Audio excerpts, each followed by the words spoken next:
कभी जीवन की सबसे बड़ी खोज किसी किताब में नहीं, बल्कि एक सवाल में छिपी होती है। मेरा गुरु कौन है? ये सवाल अचानक नहीं आता। ये तब उभरता है जब जीवन की सड़क दो दिशाओं में बढ़ती दिखाई देती है, जब सपने बड़े हैं लेकिन कदम छोटे, जब दुनिया कहती है कि रुक जाओ और दिल कहता है आगे बढ़ो। ऐसी ही खामोशी में ये प्रश्न सिर उठाता है, धीरे से पर गहराई से। मैं किससे सीख रहा हूं? मेरी सोच को आकार कौन दे रहा है? मेरे फैसलों के पीछे कौन सा विचार, कौन सी प्रेरणा, कौन सा व्यक्तित्व है? प्रत्येक युग में लोगों को उनके गुरु मिलते रहे हैं। कोई बुद्ध जैसा ज्ञान देता है, कोई स्वामी विवेकानंद जैसा जगा देता है, कोई अब्दुल कलाम जैसा पंख देता है। और आज के दौर में जहां दुनिया डिजिटल है, जहां विचार सीमाओं में नहीं बनते, जहां भविष्य कागज पर नहीं स्क्रीन पर आकार लेता है, आज गुरु सिर्फ मंदिरों में नहीं, शायद रॉकेट लॉन्च पैड पर खड़े होते हैं। मैं इस विचार के सामने खड़ा था, उलझा हुआ, उत्सुक, खोजता हुआ। प्रेरणा तो बहुत मिलती है, पर गुरु सिर्फ प्रेरित नहीं करता, रूपांतरित करता है। और धीरे धीरे जैसे कोई दरवाजा खुद ब खुद खुलता है, मेरे सामने एक नाम उभरने लगा। ये नाम इतिहास में नहीं था, पर इतिहास लिख रहा था। ये नाम साधु नहीं था, पर विचारों का योद्धा था। ये नाम किताबों का सार नहीं, भविष्य का खाका था। वो नाम था एलन मस्क। दुनिया उसे उद्यमी कहती है, कोई पागल वैज्ञानिक कहता है, कोई विजनरी, कोई रूल ब्रेकर। पर मैंने उसमें सिर्फ एक व्यक्ति नहीं देखा, मैंने उसमें सोच देखी। मैंने उसमें वो चिंगारी देखी जो हमें सीमाओं से परे सोचने पर मजबूर करती है, वो जिद जो कहती है कि असंभव कोई दीवार नहीं, बस एक दरवाजा है जिसे अभी किसी ने खोला नहीं। जब मैंने उसकी यात्रा पढ़ी, उसके इंटरव्यू सुने, उसके फेलियर्स और विक्ट्रीज को देखा, तभी समझ आया कि गुरु वही है जो हमें फेलियर से डरना नहीं सिखाता, बल्कि फेलियर को फ्यूल में बदलना सिखाता है। मैंने मस्क को फॉलो नहीं किया, मैंने उसकी सोच को एब्जॉर्ब किया। मैंने देखा कि कैसे एक इंसान अपनी कल्पना को उद्योगों में बदल देता है, कैसे वो भविष्य को सिर्फ प्रिडिक्ट नहीं करता, वो उसे बिल्ड करता है। और यहीं से मेरे भीतर एक परिवर्तन शुरू हुआ। अब मेरा सवाल बदल गया, कौन मेरा गुरु है से कौन सी सोच मेरी राह रोशन कर रही है। ये यात्रा किसी व्यक्ति की पूजा नहीं है, ये मेंटल ट्रांसफॉर्मेशन की कहानी है। ये उस मनोविज्ञान की खोज है जो एलन मस्क को एलन मस्क बनाती है, और शायद उसी सोच का एक अंश मुझे भी मेरे वर्जन तक पहुंचा सकता है। आज ये वीडियो सिर्फ प्रेरणा नहीं, इंट्रोस्पेक्शन है। ये समझने का प्रयास है कि मस्क की कहानी हमारे जीवन से कैसे टकराती है, कैसे हम उसके रिस्क टेकिंग, उसकी रेजिलियंस, उसके फ्यूचर ड्रिवन इमेजिनेशन से सीख सकते हैं। ये इंट्रो उस दरवाजे का पहला कदम है, एक ऐसे संसार की ओर जहां सपने पागलपन लगते हैं पर सच बन जाते हैं। और अब जब ये प्रश्न फिर से मेरे मन में उठता है, मेरा गुरु कौन, तो मेरा उत्तर स्पष्ट है। मेरा गुरु कोई चेहरा नहीं, बल्कि एक मेंटल फ्रेमवर्क है। वो सोच है जो सीमाओं को नहीं मानती, वो ऊर्जा है जो असंभव को चैलेंज करती है। और उस सोच का सबसे तेज, सबसे जीवंत उदाहरण है एलन मस्क। अब हम आगे बढ़ेंगे इस मनोयात्रा के मुख्य भाग में, जहां हम समझेंगे कि मस्क की थिंकिंग, फेलियर्स, डिसीजंस और फ्यूचर विजन कैसे हमें हमारी जिंदगी में आगे बढ़ने के ब्लूप्रिंट दे सकते हैं।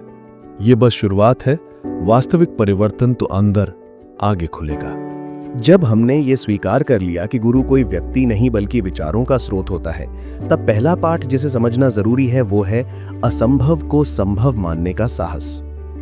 इलॉन मस्क की कहानी पढ़ते समय सबसे पहले जो चीज मन को झकझोरती है वो ये कि वो उन समस्याओं को चुनता है जिन्हें दुनिया हाथ भी नहीं लगाती। जहां बाकी लोग सुरक्षित राहें तलाशते हैं, वो ऐसी राह पर निकलता है जहां सड़क ही नहीं होती। वो अपराध नहीं बल्कि प्रतिभा का लक्षण है, विजन। आज हम ये सोचते हैं कि बड़ा करना है, पर भीतर कहीं हम छोटे से डरते हैं। हमारा सपना कार खरीदने पर रुक जाता है, जबकि कोई आदमी सितारों पर शहर बसाने का प्लान लिख रहा है। हम सोचते हैं नौकरी मिले, ईएमआई कटे, जीवन चले, और मस्क पूछता है व्हाई नॉट मार्स। यही अंतर है औसत और असाधारण में। देखा जा सकता है कि हम क्षमता में कम नहीं, सोच में छोटे हैं। स्पेसएक्स की शुरुआत कोई सफलता की कहानी नहीं थी, उसमें आग थी, लेकिन जलाकर हाथ भी वही लगी। पहला रॉकेट लॉन्च हुआ, असफल। दूसरा प्रयास असफल, तीसरा भी असफल। 3 बार दुनिया हंसी, मीडिया ने तंज कसे, निवेशकों ने पीठ फेर ली। आम इंसान होता तो रुक जाता, हार मान लेता और कहता दुनिया सही थी, यह सपना सच नहीं हो सकता। पर मस्क के भीतर जो चल रहा था वो किसी और ही स्तर पर था। उसने कहा, if things are not failing, you are not innovating enough. यह वाक्य सिर्फ इंग्लिश नहीं, यह भविष्य का मंत्र है। हम विफलता को अपमान समझते हैं, पर मस्क उसे प्रयोग मानता है। वो जानता है अगर प्रयास के अंत में हार है तो इसका अर्थ है कि रास्ते की दिशा गलत नहीं, सिर्फ एक तरीका गलत है, और तरीका बदला जा सकता है। हमारे जीवन में भी ऐसा ही होता है। हम एक मौका लेते हैं, असफल, दूसरी कोशिश नहीं बन पाती, तीसरी मन टूटने लगता है। फिर हम मान लेते हैं कि ये हमारे बस की बात नहीं। पर सच ये है, सफलता बार बार प्रयास करने वालों की साथी होती है। विजेता वे नहीं जो कभी गिरते नहीं, विजेता वे हैं जो गिर गिर कर भी उठते रहते हैं। स्पेसएक्स का चौथा लॉन्च अंततः सफल हुआ। उसी एक सफलता ने दुनिया की नजर बदल दी। जिसे कभी मजाक कहा गया था, आज नासा उसका ग्राहक है, सरकारें उसकी सलाह लेती हैं, और रॉकेट जो पहले करोड़ों में खो जाते थे आज रीयूजेबल होकर फिर से उड़ते हैं। और ये इतिहास एक आदमी की हट, उसके दर्द, उसके धैर्य से लिखा गया। इसे समझने वाला व्यक्ति जान जाएगा, सपने महंगे नहीं हैं, सपनों के लिए हिम्मत महंगी है। अब सोचिए, आपने कितनी बार किसी चीज को असंभव कहकर छोड़ दिया? आपने कितनी बार अपना सपना समाज के डर के कारण छोटा कर दिया? कितनी बार आपने लोग क्या कहेंगे के कारण अपने मन की आवाज दबा दी? शायद यही वो स्थान है जहां मस्क की पहली सीख हमें बदल सकती है। बड़े सपने देखो, फिर उनके पीछे भागो, फिर गिरो, फिर उठो, फिर भागो, जब तक सपना आकार न ले। मंजिल उस इंसान की होती है जिसने रास्ता अपने खून पसीने से खुद बनाया हो। इलॉन मस्क ने काम शुरू करते समय यह नहीं सोचा कि लोग साथ देंगे या नहीं। उसने सोचा, क्या यह समस्या हल हो सकती है? क्या मैं ये कर सकता हूं? क्या दुनिया को इसकी जरूरत है? और जब उत्तर हां लगा, उसने जोखिम उठाया। हमारे जिंदगी में जोखिम उठाने का अर्थ हमेशा पैसा लगाना नहीं होता।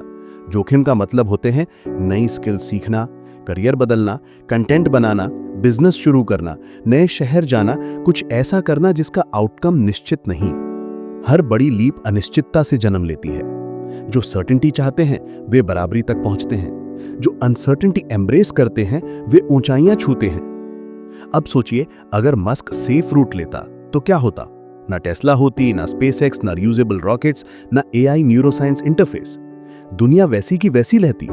मगर उसने सोचा, अगर असंभव नहीं तो क्या? और यही सोच उसे अलग बनाती है। हमें भी इसी मेंटल मॉडल को अपने जीवन में उतारना है। हर व्यक्ति जो महान बनता है वो शुरुआत में अकेला होता है, क्योंकि फ्यूचर जो वो देखता है दुनिया अभी देख ही नहीं पाती। इलॉन मस्क अकेला चला, इसलिए आज दुनिया उसके पीछे चल रही है। इसे समझने के बाद पहला माइंडसेट शिफ्ट यही होना चाहिए, छोटे लक्ष्य मत बनाओ, बड़े लक्ष्य बनाओ और बड़े कदम उठाओ। असफलता आएगी, स्वीकार करो। दुनिया हंसेगी, अनसुना करो।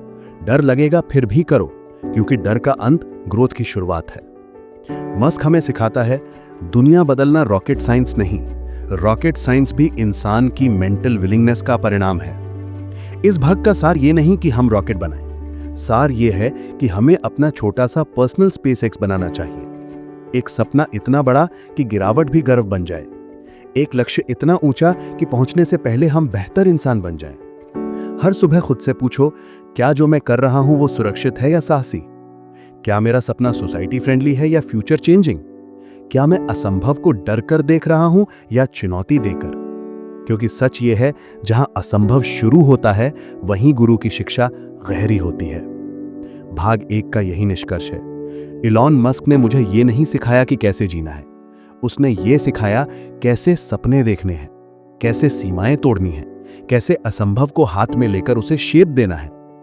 अब आगे बढ़ते हैं पार्ट 2 में, जहां हम सीखेंगे कि मस्क सिर्फ सपने नहीं देखता, वो समस्याओं को जड़ से पकड़कर उन्हें स्थायी समाधान में बदल देता है।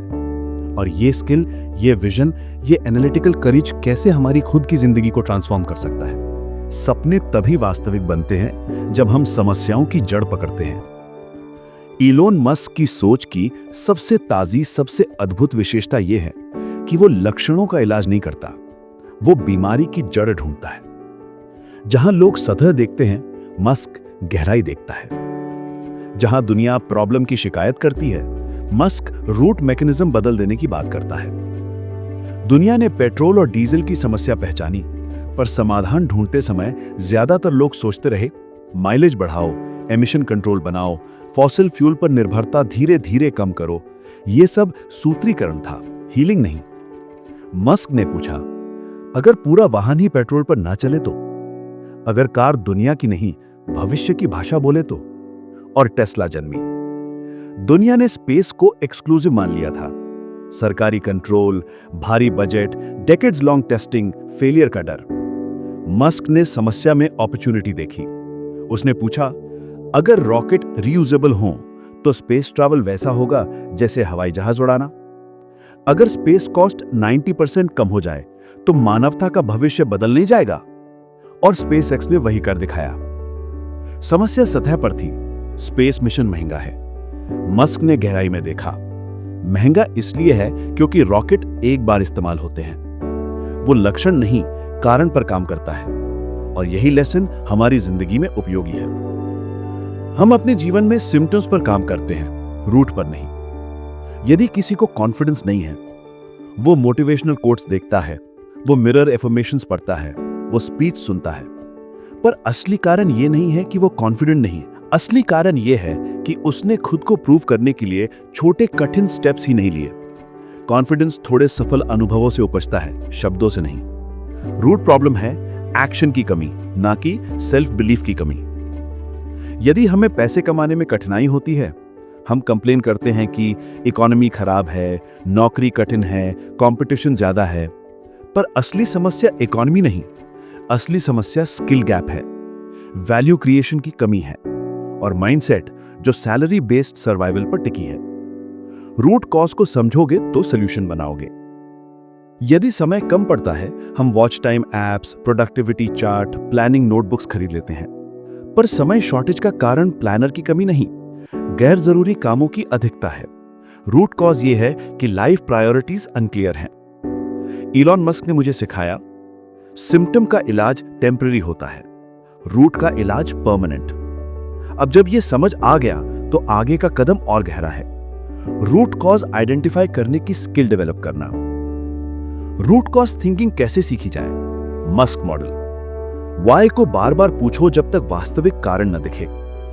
किसी भी समस्या पर 5 बार क्यों पूछने से असली कारण निकल कर आता है। उदाहरण, मैं कंसिस्टेंट क्यों नहीं हूं? क्योंकि मोटिवेशन घट जाता है। क्यों घटता है? क्योंकि आउटकम तुरंत नहीं दिखता। क्यों आउटकम नहीं दिखता? क्योंकि प्रोसेस इनकम्प्लीट है। क्यों इनकम्प्लीट है? क्योंकि प्लान स्पष्ट नहीं। क्यों प्लान स्पष्ट नहीं? क्योंकि मैंने गोल ब्रेक डाउन ही नहीं किया। रूट फाउंड, सॉल्यूशन भी मिला। क्लैरिटी बनाओ, छोटे एक्शनेबल स्टेप्स बनाओ। यह सिंपल दिखता है, पर इसका डेप्थ पर्सनालिटी रीबिल्ड कर देता है। समस्या को समस्या मत मानो, पजल की तरह ट्रीट करो। मस्क हर चैलेंज को इंजीनियरिंग पजल की तरह देखता है। वो इमोशनली रिएक्ट नहीं करता, वो लॉजिकली ब्रेक करता है। हम जब फेलियर फेस करते हैं, हम दुखी होते हैं, आहत होते हैं, हार मान लेते हैं। अगर हम उसी फेलियर को पजल की तरह देखें तो हम उसमें लूप होल खोजेंगे, ट्वीक करेंगे, इंप्रूव करेंगे। और इंप्रूवमेंट सक्सेस का दूसरा नाम है।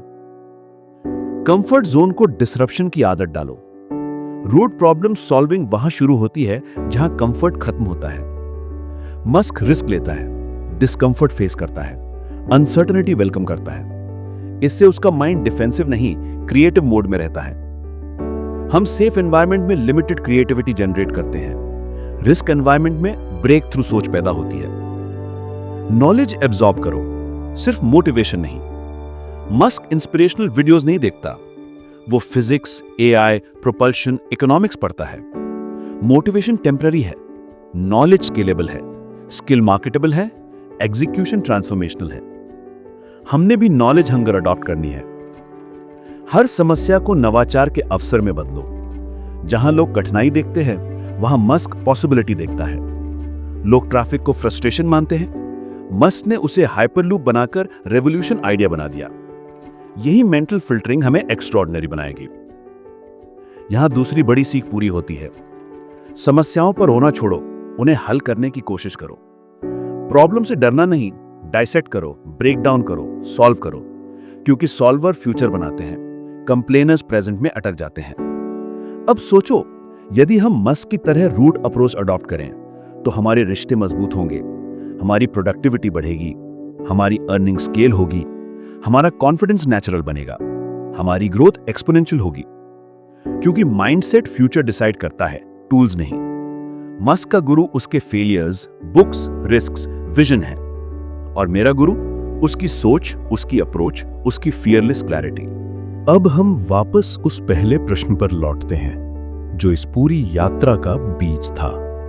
मेरा गुरु कौन है?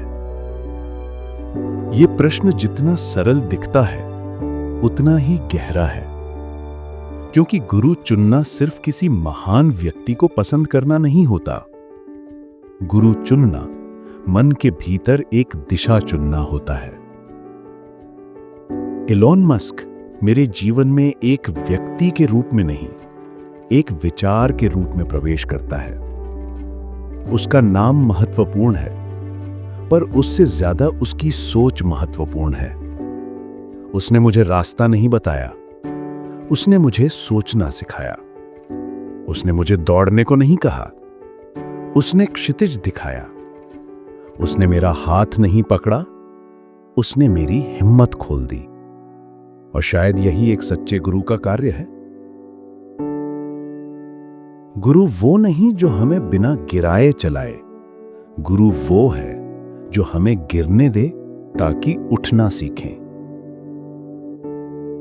गुरु वो नहीं जो हमारे लिए समस्याएं हल करे, गुरु वो है जो समस्याओं को देखने का नजरिया बदल दे। गुरु वो नहीं जो हमें उत्तर दे, गुरु वो है जो हमें प्रश्न करने की कला सिखाए। और मैंने मस्क की सोच में ये सब देखा। उसने मुझे फेलियर्स को फ्यूल की तरह देखना सिखाया। उसने मुझे सिखाया कि डर बैरियर नहीं, थ्रेशहोल्ड है। उस पार ग्रोथ है, एवोल्यूशन है, नया वर्जन है। उसने दिखाया कि सपने प्रैक्टिकल होने की जरूरत नहीं, सपने बोल्ड होने चाहिए, वाइल्ड होने चाहिए, इतने बड़े कि तुम्हें डर लगे पर आकर्षित भी करें। उसने बताया कि लाइफ का वेट प्रॉब्लम्स की संख्या नहीं, उन प्रॉब्लम्स को हल करने की क्षमता तय करती है। जितनी बड़ी प्रॉब्लम तुम उठाओगे, उतनी बड़ी दुनिया तुम्हारी ओर देखेगी। जितनी बड़ी रिस्पॉन्सिबिलिटी तुम स्वीकारोगे, उतना बड़ा रिस्पेक्ट तुम्हें जीवन वापस देगा। मेरे लिए मस्क की लर्निंग एक मैप की तरह है। पहले उसने ये सिखाया कि सपने छोटे नहीं रखने, फिर उसने सिखाया कि समस्याएं सतह पर नहीं, जड़ों में पकड़ी जाती हैं। अब ये अंतिम समझ आती है, गुरु कोई इंसान नहीं, वो एक मार्गदर्शन का अनुभव है। वो एक सोच है जिसे तुम अपनाते हो, उसे जिंदगी में उतारते हो। मैं कह सकता हूं, मेरा गुरु इलॉन मस्क नहीं, उसके माध्यम से मिलने वाली पॉसिबिलिटी थिंकिंग है। मेरा गुरु उसका नाम नहीं, उसकी रिस्क एम्ब्रेसिंग एटीट्यूड है। मेरा गुरु उसकी कंपनी नहीं, उसका root level problem solving framework है। और ये गुरु कहीं बाहर नहीं, ये धीरे धीरे भीतर बसने लगता है, नए विचारों में, नए निर्णयों में, नए फेलियर्स के बाद भी उठने में।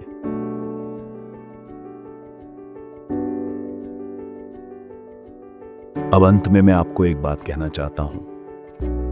अगर आपका गुरु कोई व्यक्ति है तब भी ठीक, अगर आपके गुरु किताबें हैं, सुंदर, अगर आपके गुरु आपके अनुभव हैं, बहुत श्रेष्ठ। पर गुरु चुनते समय ध्यान रखें, वो आपको बड़ा बनाए, आपके अंदर सोई हुई संभावनाओं को जगाए, आपको एवरेज से एक्स्ट्राऑर्डिनरी की ओर धकेले। गुरु वो नहीं जो जीवन आसान कर दे, गुरु वो है जो जीवन अर्थपूर्ण बना दे। और यदि कभी जीवन में ऐसा कोई प्रेरक, ऐसा कोई प्रकाश आपको न मिले, तो अपने भीतर खोजें, शायद गुरु पहले से मौजूद है, आपके साहस में, आपके सपनों में, आपके असफलताओं में, आपके उठने की क्षमता में। इलॉन मस्क की सोच ने मुझे यही सिखाया। सबसे बड़ा गुरु वही है जो हमें स्वयं का श्रेष्ठ संस्करण बना दे। और यदि ऐसा व्यक्ति जिंदगी में नहीं, तो खुद को इतना प्रज्वलित करो कि तुम खुद अपनी राह के दीपक बन जाओ। क्योंकि भविष्य उनसे नहीं लिखता जो रास्ता देखते रहते हैं, भविष्य उनसे लिखता है जो रास्ता बनाते हैं। ये कहानी समाप्त नहीं होती, ये शुरू होती है आपके निर्णय से, आपके अगले कदम से, आपके अगले ड्रीम से। अब प्रश्न आपके सामने है, आपका गुरु कौन है? सोचिए, चुनिए और फिर पूरी इंटेंसिटी से आगे बढ़िए। आपके भीतर भी वही आग है, बस उसे हवा देने की देर है। उठिए, बनाइए, प्रयोग कीजिए, गिरिए, सीखिए, फिर उठिए।